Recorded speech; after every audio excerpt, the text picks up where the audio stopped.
world. On the road doesn't allow for much personal time, but R.Valory has managed to keep a marriage and a career in rock and roll going since his early days with the Steve Miller Band. At his home in Northern California, we talked about the difficulty of his lifestyle. There have been certain curtailing aspects when there was a lack of money or just a lack of ability to do both at the same time, and there's been a lot of compromise and sacrifice between my career and my personal relationships. Above and beyond my marriage, rock and roll marriage isn't for everybody. It seems like most groups try to build their success off a hit single and get the momentum from that. Journey has never really had a big hit that's propelled them for any great distance. Love and Touch and Squeezing was in the top of the charts for a while, but in spite of all that, you're still selling platinum albums. You're still very successful. How have you done it? You know, what allowed the group to sell platinum albums without hit singles was the fact that we've been on the road for 7 years. And we've had the ultimate cooperation and help from many, many FM radio stations across the nation in giving us a lot of airtime and rotation. And so that's been a pattern that was set by other groups like Led Zeppelin, who didn't necessarily end up on the AM radio, but sold tickets and got on the FM radio. And so it's not a totally unique approach. It's been done by other groups, but it is the unconventional way, and it's the long way. Ross, Journey is basically a San Francisco group that hit the road, spread its popularity through the Midwest, growing every year, more albums, more success in the live concert tour. But as you're going across country, you get to the East Coast, and you still find it very difficult to break towns like Boston, New York, Philadelphia. Why? Oh, yes, the foreign markets. Yeah, I mean, we've yet to really get a good foot in the door in the Northeast, and I would hope by the time our tour ends in November that we will change things there. It's such a large, concentrated mass of people there that have seen and heard everything. So it's more of a challenge to entertain and to come across to the Northeastern audience by the very fact that they've seen everything. And so it's a little harder to get in there and to be accepted. Ross, along with the success has come the criticism.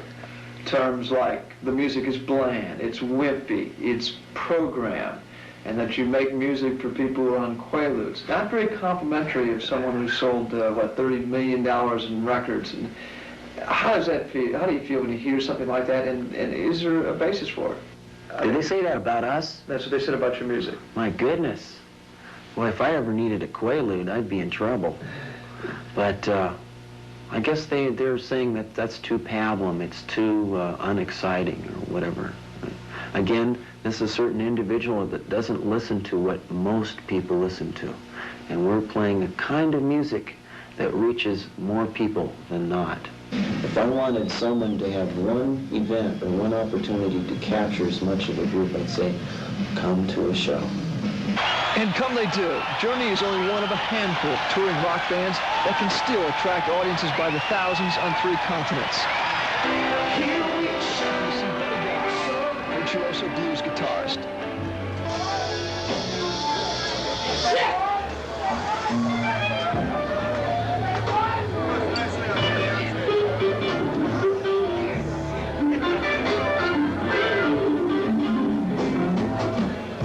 On this night, a journeyman guitarist passing through town will also get in his licks.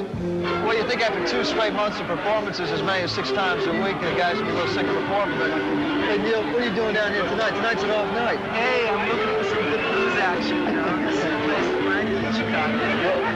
Well, with Mr. Buddy Guy and Junior Wells, I think you've found it, haven't you? I think so. How important is it to get out and just play as a musician like this? Well, it's real important to me because, see, there's no pressure in a situation like this, right? There's not a million fans that are coming to see you perform and expect to see these songs played. You can more or less do anything that you feel like doing, and that's, you know, what I basically started out doing when I was a kid, and that's what I sort of miss, you know, too. I mean, I love what we do, too, but I like doing this sort of thing. Do you have any fear of walking out here tonight and saying, geez, I'd rather be doing this than doing what I'm doing with Journey? No, because I like doing a lot of different things, you know? All right, a lot of different things started for you at a very young age. Age 15, on the road with Santana. How does thing go in the 60s and 70s? Then you walked away from it. Well, the situation started diminishing slowly. We were having a lot of personal problems with everybody.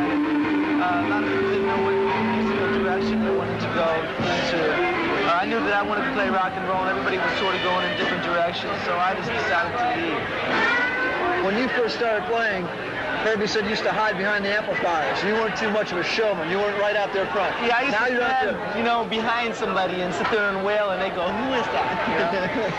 But now you're right out in front. Now, yeah, I've learned to like it. I've learned to like to get into the face, you know, all those faces of those people, and let them know that I'm there, and let them know that they're there by giving them what they want. Can you pick up on that from them? Can you pick up on their energy? Oh, yeah, definitely. I totally play off that, you know, what the audience gives to me and to the band, and you know, it's like we give back in return. It goes back and forth as the evening goes on, you know. And if they're really good and they're with us, we can feel it. It makes us play a lot better. Neil, I've only been with you maybe 4 times, and I've never seen you yet without a guitar. Whether it's been on an airplane, in a car, on an off Sunday night like tonight, there's always a guitar around you. Hey, I can't get away. I can't seem to get away with it. I'm just in love with it. What can I say? It's like my lady.